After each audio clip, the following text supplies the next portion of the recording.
Hello everyone, MK English modern trick Purnia by Manish sir में आपका हार्दिक हार्दिक स्वागत है। तो चलिए आज हम लोग एक कार्टून के माध्यम से द आर्टिस्ट चैप्टर जो शॉर्ट स्टोरी है शिगा नोया के द्वारा उनको हम समझने का कोशिश करते हैं। द आर्टिस्ट जिसके ऑथर्स हैं शिगा नोया जी।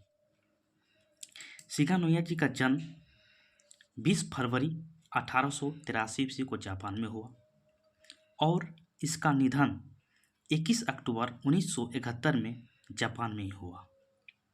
इस कहानी में लेखक बताते हैं कि किस तरह एक युवा के टैलेंट को बर्बाद कर दिया जाता है उनके अभिभावक और उनके शिक्षक के द्वारा।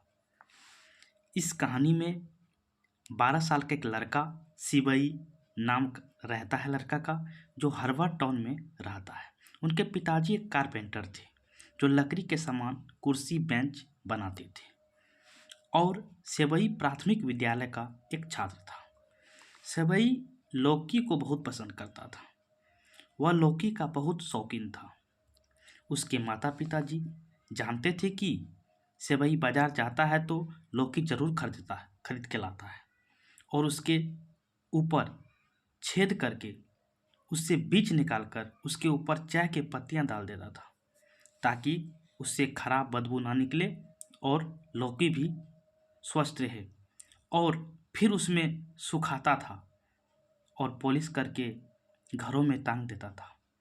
सेवई का यह शौक बहुत था कि वह बाजार में किसी दुकान के रुके या ना रुके, लेकिन लौकी के दुकान पर जरूर रुकता था और उसे बहुत प्रेम से देखता था। सेवई लौकी के तौलियों में लपेटकर डब्बे में रख देता था। फिर उसके दिन सुबह वह जांच करता था कि कहीं लौकी सड़ तो नहीं गई है, खराब तो नहीं हो गई है। एक बार सेवई समुद्र के किनारे अपने फेवरेट सब्जेक्ट पर चिंतन कर रहा था कि वह देखा कोई लौकी झोपड़ी के से निकल कर जा रही है।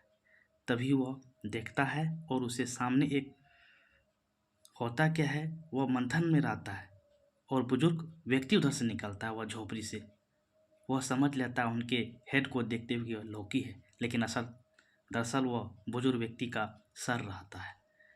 उसी को देखकर सेवई को अपने इस थिंकिंग पर एहसास होता है कि उनसे मिस्टेक हुआ है और वह जोर जोर से हंसता